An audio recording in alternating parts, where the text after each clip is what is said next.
नमस्कार, बहुत बहुत स्वागत आपका नादी टीवी पर। मैं हूं आपके साथ पारुल। आज बात करेंगे रेप पर, राजनीति क्यों।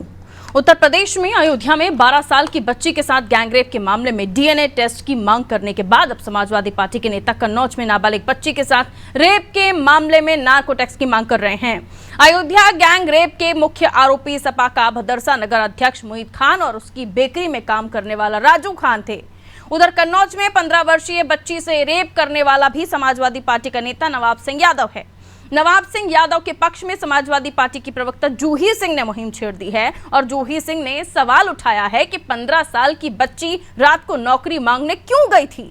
इतना ही नहीं, जूही सिंह ने पीड़िता के नार्को टेस्ट की मांग कर दी है।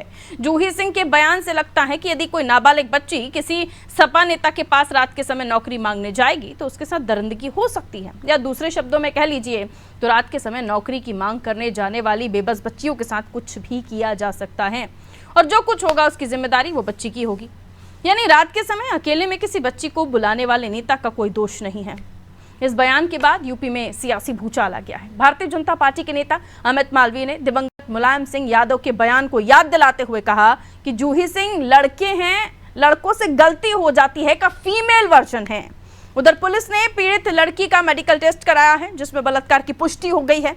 लड़की की बुआ पर भी शिकंजा कसा जा रहा है। इस पूरे प्रकरण के कई पहलू हैं। देर रात एक नाबालिग लड़की को लेकर सपा नेता के घर पहुंची महिला का आचरण भी संदिग्ध ही है। लेकिन सवाल सबसे बड़ा वही कि यदि कोई महिला किसी नेता के पास देर रात पहुंचती भी है तो भी क्या उस नेता को महिला या बच्ची के साथ कुछ गलत करने का अधिकार मिल जाता है? और कोई भी नेता इतनी रात में किसी महिला को मिलने की अनुमति क्यों दे रहा है? अकेले में मिलने को क्यों बुला रहा है? इन सारे सवालों के जवाब तलाशने की आवश्यकता हो चली है और उस घटनाक्रम के हर पहलू को देखने की आवश्यकता भी है। लेकिन उत्तर प्रदेश में समाजवादी पार्टी के नेता जिस तरह आरोपियों के समर्थन में लामबंद होते हुए दिखाई दे रहे हैं, उससे इन गंभीर मामलों पर भी राजनीति होती हुई दिख रही है, जो शर्मनाक है। आज इसी पर हम चर्चा करने वाले हैं। मेहमान हमारे साथ जुड़ेंगे, लेकिन उससे पहले कुछ प्रतिक्रियाएं वो आपको सुना देते हैं। हमारी भतीजी है। भतीजी लगती है। तो उसके बाद इसने बाहर जाके फोन कैसे कर लिया, ये कैसे हुआ? बाहर जाके फोन कैसे कर लिया मुझे नहीं पता। मैं बैठी हुई थी चेयर पे, मैं बात कर रही थी। उसने बोला कि मुझे मम्मी से बात करनी है, तो मैंने बोला मम्मी से बात करनी है तो कर लो। उसने कैसे 100 नंबर पे फोन किया मैं नहीं समझ। अच्छा, जब आपके पास से गई है तो ये कपड़े पूरे पहने हुई थी या नहीं पहनी थी? मेरे पास से गई है। आपसे फोन लेके गई है? बताया जा रहा है कुछ मानसिक तौर से भी बीमार रहती है लड़की है। नहीं, मानसिक तौर से तो कुछ बीमार नहीं है। बाकी हाँ, थोड़ा सा ये है कि अगर कोई कुछ भी उसको भड़का देता है थोड़ा सा, तो उसकी बात में वो मान लेती, बहुत जल्दी मानती है। अगर कोई भी फोन भी उसको चलाने, नहीं मैं क्यों भड़काऊंगी, मेरी तो भतीजी है, मैं ऐसा क्यों करूँगी? उसने आरोप क्यों लगाया?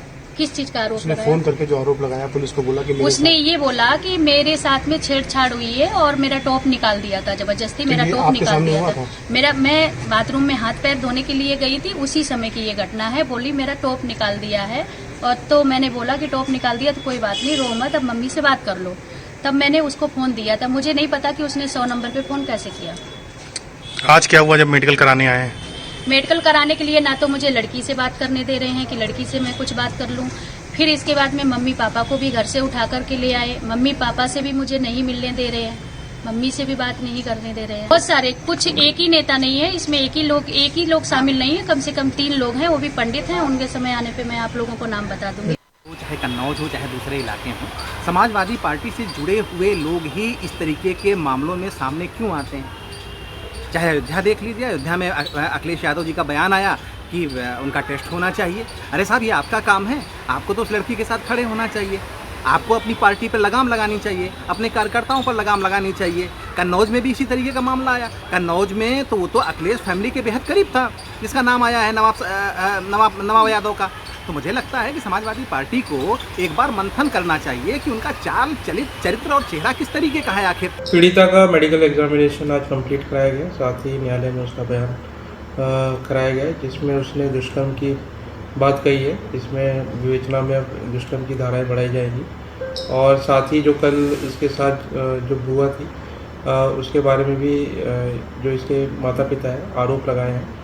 इसमें माता पिता ने यह बताया कि इसकी बुआ जो है इनकी लड़की को लेके आई थी, और इस घटना के संबंध में इनको कोई जानकारी नहीं थी। जब पुलिस ने इनको संपर्क किया तब इनको इसके संबंध में पता चला, और इस बुआ के संबंध में भी इन्होंने तहरीर दी है, उसको विवेचना में शामिल किया गया। और इनकी बुआ को जांच के क्रम में बुलाया गया था बयान के लिए, तो ये आए नहीं है, इनकी तलाश की जा रही है। इनका जो अभी तक का कार्य रहा है वो संदिग्ध है, इन पे भी वैधानिक कार्रवाई की जा रही है, वो पूछताछ कर और जो भी अन्य तथ्य आएंगे उस पर विधिक कार्रवाई पूर्ण करेंगे। Samajwadi party Kannauj rape case की कड़ी निंदा और घोर भर्त्सना करती है। इसके अलावा पीड़िता के साथ पूरा न्याय हो, इस बात की सरकार से मांग करती है। उक्त केस के आरोपी नवाब सिंह यादव समाजवादी पार्टी के प्राथमिक सदस्य भी नहीं है और न ही किसी भी तरह से उनका समाजवादी पार्टी से संबंध है, बल्कि आजकल वो भाजपा के संपर्क में हैं। और इस केस में पीड़िता की बुआ ने ये आरोप लगाया है कि उनके साथ साजिश हो रही है। तब ये सरकार की जिम्मेदारी बनती है कि वो जांच करे और तय करे कि कोई साजिश है या जो लोग दोषी हैं उन्हें सजा मिले। एक लड़की के साथ जब रेप होता है तब तो उसके साथ रेप होता ही है, तब तो उसके कपड़े उतारे ही जाते हैं, लेकिन तब भी कपड़े उतारे जाते हैं जब इस तरह के इल्जाम उसके ऊपर लगते हैं, जब शक की निगाहों से उसे देखा जाता है कि वाकई उसके साथ रेप हुआ कि नहीं। अब उस रेप की पुष्टि इसलिए हुई है क्योंकि रिपोर्ट आ चुकी है और उस रिपोर्ट में यह साबित हुआ है कि उसके साथ बलात्कार हुआ है। और यहां समाजवादी पार्टी की नेत्री ये कहती हुई नजर आती है कि उसका नार्को टेस्ट होना चाहिए। चूजी पॉलिटिक्स हो गई है कि किसके साथ रेप हुआ है, वहां पहले सब कुछ देखभाल लीजिए, आपका कोई नुकसान तो नहीं हो रहा है, आपकी पॉलिटिक्स तो कहीं खतरे में नहीं आ रही है, उसके बाद आप स्टैंड लीजिए। ये उत्तर प्रदेश की राजनीति में चल रहा है जो कि बेहद ही शर्मनाक है। आइए मिलवा देती हूं आपको उन मेहमानों से जो हमारे साथ चर्चा में जुड़ रहे हैं। दीपक सोनकर जी भारतीय जनता पार्टी से जुड़ रहे हैं। दीपक जी स्वागत। हेमंत जी हमारे साथ जुड़ रहे हैं कांग्रेस से। हेमंत मिश्रा जी स्वागत आपका भी। और अशोक द्विवेदी जी रिटायर्ड आईपीएस से हमारे साथ जुड़ रहे हैं, समाजवादी पार्टी से हमारे साथ गेस्ट इनवाइटेड हैं, मुझे लगता है वो जरूर जुड़ेंगे और उनका वेट हम कर लेते हैं। लेकिन उससे पहले हम बाकी मेहमानों को चर्चा में शामिल करते हुए आगे बढ़ते हैं। भारतीय जनता पार्टी की तरफ में चल रही हूँ। दीपक जी, क्यों चूजी हो चली है पॉलिटिक्स तब जब बच्ची के साथ दुष्कर्म की पुष्टि हो गई है और ये बताया जा रहा है, मेडिकल रिपोर्ट सामने आ गई हैं, एक नेत्री ये कहती हुई नजर आती हैं कि नार्को टेस्ट कराई है। दूसरी तरफ ये कहा जाता है कि कई सारे ऐसे नेता हैं जिनको अलग अलग जगहों पर बैठे हुए राजनेता अलग अलग पार्टी से बिलोंग करने वाले कई समय पर बचाते रहे हैं। मैं नाम किसी का नहीं लूंगी, लेकिन सब आप समझ गए हैं कि मैं क्या कहना चाह रही हूँ। कहिए सर। देखिए पारुल जी, पहली बात तो यह है कि ये बहुत दुखद घटना है और जिस तरीके से लगातार मैं पार्टी की बात करूं तो ये उसी पार्टी के लोग हैं, उसी पार्टी के परपाठी के लोग हैं जिनके आदरणीय जी कहते थे लड़के हैं लड़कों से गलती हो जाती है। अभी हाल ही में अयोध्या का कांड थमा नहीं था। अयोध्या की घटना, उस बेटी का दर्द अभी कम नहीं हुआ था, उसका स्वास्थ्य अभी ठीक नहीं हुआ था, मगर समाजवादी पार्टी के पूर्व ब्लॉक प्रमुख और सांसद के प्रतिनिधि कहे जाने वाले और अखिलेश सरकार में मिनी डिप्टी सीएम कहे जाने वाले व्यक्ति नवाब सिंह यादव ने फिर से ये वारदात करने का काम किया। मगर शर्म की बात यह है कि जो बहन बेटियों के साथ ये घटना हुई, उस घटना को छुपाने के लिए, उनके बचाव करने के लिए लोग डीएनए टेस्ट की बात करते हैं, लोग नार्को टेस्ट की बात करते हैं। मैं तो ये सवाल उनसे भी पूछता हूं, जब 2014 के अंदर बदायूं के अंदर एक दर्दनाक घटना हुई, दो बहनों को उनके साथ गलत काम करके उनको पेड़ से लटका करके उनकी हत्या कर दी गई, तब नार्को टेस्ट की डिमांड क्यों नहीं करी गई थी? तब डीएनए टेस्ट की डिमांड क्यों नहीं करी गई थी? ये इतना शर्मनाक घटना है और उसको, इस पर कोई राजनीति नहीं करनी चाहिए। दलगत राजनीति से ऊपर उठ करके अपना अधिकार पेश करना चाहिए, एक सिद्धांत पेश करना चाहिए कि जो दोषी है उस पर कार्रवाई होगी, चाहे वो किसी दल का हो, चाहे किसी पार्टी का हो, चाहे कहीं भी हो। दोषी केवल दोषी है, वो किसी जाति का नहीं, किसी पार्टी का नहीं। और जिस तरीके से ये जो पार्टी लगातार करते हुए आ रही, जो हम चैंस देख रहे हैं, चाहे अयोध्या की घटना हो, चाहे कन्नौज की घटना हो, और लगातार ऐसी वारदातें होती हैं और पार्टी इसको छुपाने का काम करती है। पार्टी इसको डिनाई कर रही है कि वो मेरा कार्यकर्ता नहीं है। अरे भैया, आपका पूर्व का ब्लॉक प्रमुख रहा है, कई सारे पार्टी के पद उनके पास रहे हैं, कई मोर्चों में अध्यक्ष रहे हैं, सांसद के प्रतिनिधि रहे हैं। अब आप इसको छुपाने का प्रयास मत करिए। मैं तो इतना कहूंगा कि उत्तर प्रदेश के अंदर उत्तर प्रदेश मुख्यमंत्री योगी आदित्यनाथ जी का शासनकाल है। जो भी दोषी होगा निश्चित तौर पर उस पर कार्रवाई होगी और ऐसी कार्रवाई होगी कि निश्चित तौर पर यह ऐसी कार्रवाई होगी और इससे कड़ी कार्रवाई होगी। ठीक है, समाजवादी पार्टी से आरिफ जी में हमारे साथ जुड़ गए। आरिफ जी, बहुत स्वागत करती हूँ आपका। जूही जी का जो बयान जिसके बाद घिरते हुए नजर आ रही है समाजवादी पार्टी, और कई नेता तो ये भी कहते हुए नजर आ रहे हैं कि वो उनका बयान है, कई लोगों ने गलत भी कहा उस बयान को। क्या कहना चाहेंगे? उन्होंने कहा कि ये हमारे बहुत पुराने नेता हैं और उसके बाद वे कहते हुए नजर आए कि नार्को टेस्ट होना चाहिए, मेडिकल रिपोर्ट आनी चाहिए। क्या कहेंगे इस पर आप? देखिए, सबसे पहले तो मुझे आपत्ति है कि आपके टीवी चैनल पे जो लाइन चल रही है उस पर सपा नेता नवाब सिंह यादव लिख करके आ रहे हैं। हमारे जो कन्नौज के जिला अध्यक्ष हैं माननीय कलीम अहमद साहब, उन्होंने भी अपना पत्र जारी किया है कि वो 2017 के बाद से पार्टी में नहीं। उसके अलावा हमारे तमाम सीनियर पैनलिस्ट ने भी इस बात को कंडेम किया है कि वो समाजवादी पार्टी से उनका कोई रिश्ता नहीं। आरोपी जो भी हो, उसने अगर गुनाह किया है तो समाजवादी पार्टी आरोपी के पक्ष में कभी भी खड़ी नहीं दिखाई थी। समाजवादी पार्टी के ऊपर अनर्गल आरोप लगाया जा रहा है, जबकि 2018-19 के बाद से सुब्रत पाठक जी के साथ वह व्यक्ति तमाम मंचों पर देखा गया है। दूसरी चीज यह है कि किसी नाबालिग को मेडिकल कॉलेज में नौकरी दिलाने की बात संदिग्ध दिखाई देती है। रात के 11 बजे किसी भी, देखिए आरिफ जी, ये सब जांच के पहलू हैं। आप जांच के पहलू हैं। ये सब सवाल करके, एक सेकंड दीपक ये जी, सब रुकना सवाल होगा। करके रुकना होगा दीपक जी, पहले उन्हें बोल लेने दीजिए। उस दीपक पर जी, लांछन रुकना लगा होगा। रहे हैं। नहीं, ऐसे चर्चा नहीं होगी। एक सेकंड रुकिए, मैं लौटूंगी, आप अपनी बारी में अपनी बात रखिएगा। ये उस पर आरोप लगाने का काम है। ठीक ये है ऐसे दीपक डिनाई जी, मत उनको मैं अपनी करिए। बात रख लेने दीजिए, उसके बाद आपके पास आऊंगी, आप अपनी बात रखिएगा। आरिफ जी, आपने कहा कि रात को नौकरी पर आना उसका ये भी संदिग्ध लगता है। बुलाना संदिग्ध नहीं लगता? आपके नेता इतने अवेलेबल हो जाते हैं और आप कह रहे हैं कि आपको आपत्ति, किस बात से आपत्ति है? उस ट्वीट पर आपत्ति कीजिए, जूही जी की बातों पर भी आपत्ति कीजिए जिसमें वरिष्ठ नेता बता रही है नवाब सिंह को, उसके बाद अखिलेश जी के ट्वीट पर भी आपत्ति कीजिए जिसमें उन्होंने वरिष्ठ नेता की माताजी के निधन पर शोक व्यक्त किया है। सब पर आपत्ति कीजिए और उन चीजों को भी निकालिए फिर बाहर। देखिए, समाजवादी पार्टी से इसका जुड़ाव रहा है, ये बात कोई इंकार नहीं कर रहा, लेकिन 2017 के बाद से समाजवादी पार्टी में प्राथमिक सदस्यता, सक्रिय सदस्यता, कोई सदस्यता नवाब सिंह की हमारी पार्टी में नहीं रही। और अभी 4 अगस्त को कन्नौज के एसपी अमित आनंद जी उन्हें सामाजिक कार्यों के लिए सम्मानित करते, जबकि इस मुकदमे से पहले उनके ऊपर 15 संगीन मुकदमे हैं जिसमें हत्या के प्रयास और गुंडा एक्ट का भी मुकदमा। भारतीय जनता पार्टी की सरकार में क्या गुंडे और मवालियों को सम्मानित किया जाएगा? ये भी समाजवादी पार्टी के ऊपर इसका आरोप लगाएंगे आप। अब आप आ जाइए, पहली बात ये कि रात के 11 बजे उनकी बुआ उनको लेकर के वहां जाती है। घटना से मैं कोई इंकार नहीं करता हूं, ना घटना करने वाले के पक्ष में मैं कोई बयान दे रहा हूं। रात के 11 बजे जाना निश्चित रूप से मामले को संदिग्ध बनाता है। दूसरी चीज, ये ऑफिशियल वर्क में नौकरी के लिए जाना चाहिए था उनकी बुआ को और फिर उस बिटिया को। अब आप आ जाइए, बुआ को इन्होंने गिरफ्तार नहीं किया, पुलिस वाले वहां 112 वाले पहुंच जाते हैं, बुआ को क्यों नहीं गिरफ्तार किया? पहले ये ड्रामा हुआ, उसने 6 घंटे के बाद कहा कि जब कोई बात ही नहीं हुई है तो हम मेडिकल क्यों कराएंगे? अब मेडिकल की बात आती है। बुआ ने रेप नहीं किया होगा आरिफ जी, रेप हुआ है उस बच्ची के साथ, उसकी मेडिकल रिपोर्ट आ गई। कुछ तो शर्म कीजिए, कुछ तो शर्म कीजिए। उस लड़की के साथ रेप हुआ है और वो पुष्टि हुई है। आप कह रहे हो 11 बजे जाना संदिग्ध लगता है? आपके नेता इतने अवेलेबल हो जाते हैं 11 बजे? क्यों मिले वो 11 बजे, वो भी अंडरवेयर में? हमारी पार्टी के नेता नहीं है। आपकी पार्टी के नेता आप कितना कह लीजिए नहीं है। जब अखिलेश जी अपने ट्विटर पर लिखते हैं, जब मंच पर वो नेता राहुल जी और अखिलेश जी के पीछे दिखाई देते, सारे फुटेज आ चुके हैं सर, कितना आप कहेंगे कि नहीं है, नहीं है, नहीं है?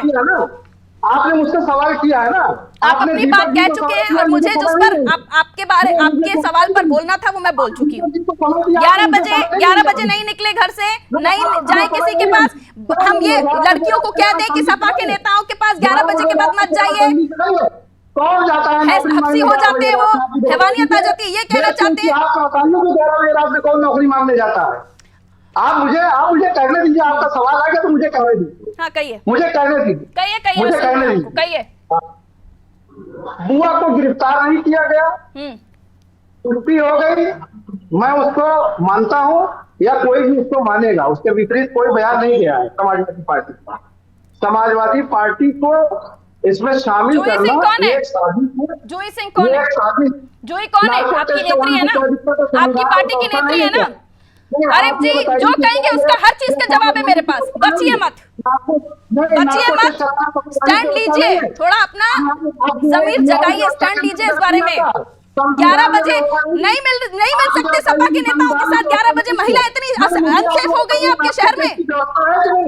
आप नार्को टेस्ट की व्यवस्था है कि नहीं है? नार्को टेस्ट की व्यवस्था है, नार्को उसके साथ रेप हुआ है, उसके साथ रेप हुआ है, उसके साथ दुष्कर्म हुआ है, उसके साथ दुष्कर्म हुआ है। वो लड़की की हिम्मत की दाद दीजिए, उसे और प्रताड़ित मत कीजिए, उस लड़की की हिम्मत की दाद दीजिए कि वो वहां पर एक बड़े नेता के खिलाफ आवाज उठा पा रही है। रुक जाइए, कितना बचाएंगे, कितना पक्ष लेंगे और कितना अपने आप को महिला हितैषी बताएंगे? मैं गलत हूँ, आपको लगता है कि आप सही हैं? खुश रहिए, ठीक है, ठीक है हेमंत जी। उन्नाव की छात्रा बेटी के साथ इंसाफ किया। हर घटना अगर रेप की है तो वो गलत है। इसका मतलब नवाब सिंह यादव जो सपा के मंचों पर दिखाई देता है उसने रेप किया तो वो सही हो जाएगा, ऐसा नहीं है। रेप होता है, चाहे कन्नौज में हो, चाहे हाथरस में हो, चाहे कठुआ में हो, कहीं पर भी हो। हेमंत जी गलत को स्वीकार करना सीखिए, थोड़ी हिम्मत दिखाइए। आरिफ साहब, ठीक है, आरिफ जी की ऑडियो डाउन कीजिए। आप ये बताइए कि आपने इनसे सवाल किया भारतीय जनता पार्टी के लोगों से, इनके ऊपर देर से जुड़े ना, आप देर से जुड़े ना, टाइम से पहले बैठा कीजिए अनादि की डिबेट में, सुन लीजिए कीजिए कि कब किससे क्या पूछती हूँ, पूछ चुकी हूँ मैं उनसे वो सवाल। हेमंत जी, ये कहा जा रहा है कि पॉलिटिक्स में रेप मामले में चूजी हो गए हैं नेता, सही है हेमंत जी? रुकना होगा आरिफ साहब, रुकना होगा, रुक जाइए, दो घटनाएं समझ सकती हूँ, टेम्परेचर आपका ऊपर होगा, रुक जाइए, कहिए हेमंत साहब। एक घृणित घटना जो है वो हुई है, चाहे वो अयोध्या की हो, चाहे वो कन्नौज की हो, चाहे हाथरस की हो, चाहे कठुआ की हो, कहीं की भी हो। वास्तव में ये एक घृणित कृत्य है और इसमें जितनी भर्त्सना की जाए उतनी कम। जांच में सहयोग करते हुए जो भी चीजें हैं उनको पुलिस या विवेचक जो है वो अपने स्तर से साक्ष्य संकलन करके जितनी जल्दी हो सके उसमें आरोप पत्र दाखिल करे और आरोप पत्र दाखिल करके उसको फास्ट ट्रैक कोर्ट में लेकर के उसको सजा कराई। मेरा केवल और केवल इस पे कोई राजनीति करने का विचार नहीं है। मैं केवल ये मांग करता हूं कि जो दोषी है तो उसको सजा होनी चाहिए। कानून में सारी चीजों की विधिवत व्याख्या है और विधिवत व्याख्या है तो उसी के अनुरूप सारी चीजें होती चली आई हैं, आगे भी हो। मेरा बस केवल इतना कहना है। बंगाल के मामले में और फिर यहाँ कन्नौज के बाद जो दूसरी घटना हुई अयोध्या में उस मामले में, और बाकी जो हाथरस और दूसरी घटनाएं हैं उस मामले में, ये वो ज्यादा भयंकर वाले कांड थे, बहुत भयंकर वाले दुष्कर्म थे, और ये उतने नहीं हैं, इसलिए नेता बच रहे हैं। क्योंकि आपकी नेत्री ने भी एक ट्वीट किया है वो बंगाल की घटना के नाम पर, उसके बाद कोई चाहे अयोध्या की बात हो, चाहे नवाब यादव की बात हो, इस पर कोई टिप्पणी न ट्वीट आया है। हेमंत जी, मेरा केवल सबमिशन केवल इतना है, देखिए पार्टी कभी अपराधी के साथ खड़ी नहीं होती और मैं समझता हूं कि शायद पार्टी कोई भी राजनीतिक दल हो अपराधी के साथ खड़ा नहीं होता, पीड़िता के साथ खड़े अपना पीड़िता के भी साथ खड़े होते हैं। चाहे हाथरस कांड, आपकी पार्टी के कितने लोग खड़े दिखाई दिए ट्विटर पर भी? चलिए, हाथरस कांड में तो पीड़िता के साथ भी रहे, मैं लखीमपुर में कांड हुआ, लखीमपुर में कांड हुआ, पीड़िता के साथ भी रहे। लगातार प्रियंका जी ने, लगातार हमारी पार्टी के बड़े लीडर्स ने अपना दृष्टिकोण और अपना जो डिमांड है, आज अजय राय जी का स्टेटमेंट आप खुद देख लीजिए, उन्होंने खुद ही कहा है कि दोषी है, सजा मिलनी चाहिए और जितनी जल्दी हो सके उतनी मिलनी चाहिए, और ऐसी सजा मिलनी चाहिए कि लोग दूसरा कृत्य करने से पहले उसको सोचे। जो दबंग आवाज लड़की हूं लड़ सकती हूं वाली सुनाई देती थी ना सर, अब वो नहीं सुनाई दे रही है। इसलिए कहा जा रहा है कि पॉलिटिक्स रेप के मामले में चूजी हो गई है कि जहां फायदा मिले वहां पीड़िता के साथ खड़े हो जाइए, जहां आपको लग रहा है कि अरे यहाँ वोट कट जाएंगे या हमारी जो संबंधित पार्टी है ऐसा बिल्कुल भी नहीं है, खड़े हो सकते। ऐसा है तो आवाज, वो दबंग आवाज नहीं सुनाई दे रही है। आपको सारी चीजें अगर कन्नौज मामले में कांग्रेस को लगता है कि ये रेप कम है। मैं प्रवक्ता की हैसियत से आपसे ये कह रहा हूं कि कांग्रेस पार्टी पीड़ित के साथ खड़ी है तो पीड़ित के साथ खड़ी है। ये मेरा बयान नहीं है, पार्टी का स्टैंड है, पार्टी का बयान है। दीपक जी एक छोटा सा कमेंट, उसके बाद सर आपके पास आ रही हूँ। अशोक साहब आपके पास आ रही हूँ, उसके बाद दीपक जी छोटा सा कमेंट। देखिए पारुल जी कि किस प्रकार से एक बड़ी घटना को केवल राजनीतिक बढ़ाव के लिए, केवल वोट बैंक की राजनीति के लिए अयोध्या मामले में भी ढिलापोती करने का काम किया। उस पर भी ना तो कांग्रेस का कोई जवाब आया, ना तो ट्वीट आया, और लोग डीएनए की मांग करते रहे, नार्को टैक्स की मांग करते रहे। ऐसे ही यही कन्नौज की घटना, और हमारे आरिफ भाई को शर्म करनी चाहिए।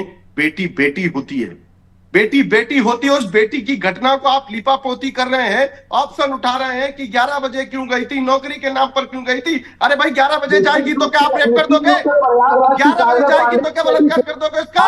बलात्कार करोगे? 11 बजे जाएगी तो क्या घटना कर दोगे? उसके कपड़े उतार दोगे? उसके साथ बदतमीजी करोगे? फिर उसके बाद नार्को टैक्स की मांग करोगे?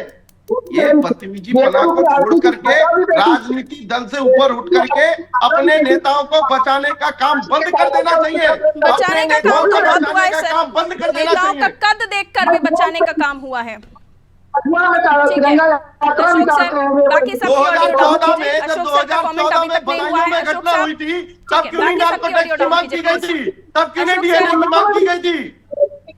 इस पूरे मामले में अगर ये लूप होल्स दिख रहे हैं कि जो बुआ थी उसको क्यों नहीं पकड़ा गया, और अब दुष्कर्म की पुष्टि मेडिकल रिपोर्ट में हुई है, और अब नार्को टेस्ट की बात की जा रही है, क्या इस पूरे मामले में गंभीरता उतनी दिख नहीं रही पॉलिटिकल पार्टीज को, इसलिए सारी मांगे की जा रही हैं, या होनी ही चाहिए अब तो, क्योंकि मेडिकल रिपोर्ट भी सामने आ चुकी है? अशोक जी हाँ अशोक जी।